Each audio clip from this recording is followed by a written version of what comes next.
नमस्कार सर्वांचे RJ academy या यूट्यूब चॅनलवरती मी सर्वांचे सहर्ष स्वागत करते। चला तर विद्यार्थ्यांनो, आजच्या व्हिडिओमध्ये आपण मराठी व्याकरणामधील शब्दांच्या जाती, त्यामधील विशेषण व त्याचे पडलेले उपप्रकार एकाच व्हिडिओमध्ये कव्हर करणार आहोत। मागील व्हिडिओ जर तुम्ही पाहिले नसतील तर नक्कीच पहा। विशेषण, मग विशेषण म्हणजे काय तर नामाबद्दल विशेष माहिती सांगून नामाची व्याप्ती मर्यादित करणाऱ्या विकारी शब्दास विशेषण असे म्हणतात। नामाबद्दल विशेष माहिती सांगून नामाची व्याप्ती कशी केली जाते तर मर्यादित केली जाते, त्या विकारी शब्दास विशेषण असे म्हणतात। मग विशेषणाचे मुख्य 3 प्रकार पडतात: गुणविशेषण, संख्या विशेषण आणि सार्वनामिक विशेषण। तर यामध्ये गुणविशेषणचे तर काही उपप्रकार नाहीत पडत, संख्या विशेषणाचे उपप्रकार पडतात आणि सार्वनामिक विशेषणचे देखील उपप्रकार पडत नाहीत। चला तर गुणविशेषण पाहूया।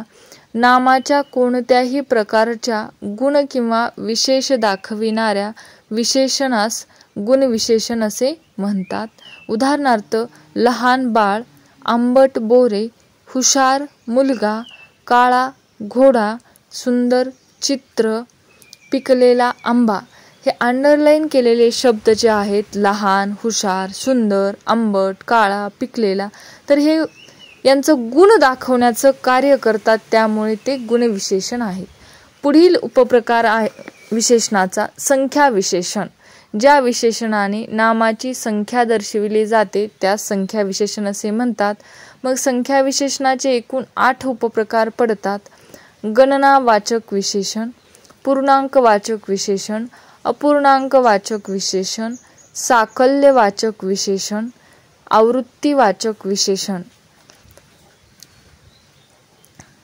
संख्या विशेषणाचे एकूण 8 उपप्रकार आहेत विद्यार्थ्यांनो। पुढील उपप्रकार पाहूया। पुढील उपप्रकार आहे 6वा, पृथकत्ववाचक विशेषण, अनिश्चित विशेषण आणि क्रमवाचक विशेषण। चला तर मग संख्या विशेषणाचे एकूण पडलेले 8 उपप्रकार पाहणार आहोत। गणनावाचक विशेषण, पहिला वर्ग, 5वा मजला, अर्धा तास, 8वी इयत्ता। तर हे उदाहरणे आहेत गणनावाचकचे। गणना म्हणजे काय तर संख्या वाचन, हे तर तुम्हाला माहितच आहे। मग पहिला, 5वा, अर्धा, 8वी हे काय आहे तर गणनावाचक विशेषणे आहेत। पहिला वर्ग, मग हे पहिला काय आहे गणनावाचक विशेषण आहे। पुढील उपप्रकार आहे संख्या विशेषणाचा पूर्णांकवाचक विशेषण। पूर्णांक, 50 मुले, 12 केळी, 100 वर्ष, 60 घरे। पूर्णांकवाचक म्हणजे कसे अंक आहेत, हे पूर्ण अंक आहेत। 50, 12, 100, 60 हे पूर्णांकवाचक विशेषणाचे 50, 12, 100 हे काय आहेत तर पूर्णांकवाचक। पुढील उपप्रकार आहे अपूर्णांकवाचक संख्या विशेषण।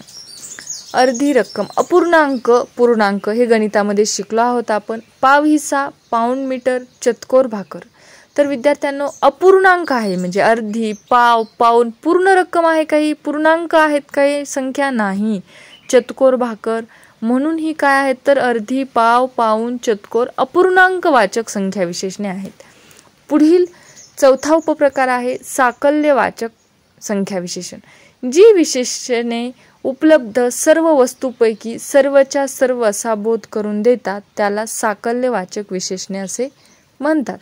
उदाहरणार्थ, 5ही साधू, दोन्ही भाऊ, 5 पांडव, 5ही, दोन्ही, 5 हे काय आहेत तर साकल्यवाचक विशेषणे आहेत, म्हणजे वस्तूपैकी सर्वच्या सर्व असा बोध करून देतात। पुढील उपप्रकार आहे 5वा, क्रमवाचक विशेषण संख्या विशेषण। जी विशेषणे वस्तूचा क्रम दर्शवितात तेव्हा त्यास क्रमवाचक विशेषण असे म्हणतात। उदाहरणार्थ, पहिला वर्ग, 3री इमारत, 10वा मुलगा। यामधील पहिला, 3री, 10वा हे काय आहेत तर वस्तूचा क्रम दर्शवतात। पहिला वर्ग, मग हे पहिला काय आहे क्रमवाचक विशेषण आहे। पुढील प्रकार आहे 6वा, आवृत्तीवाचक संख्या विशेषण।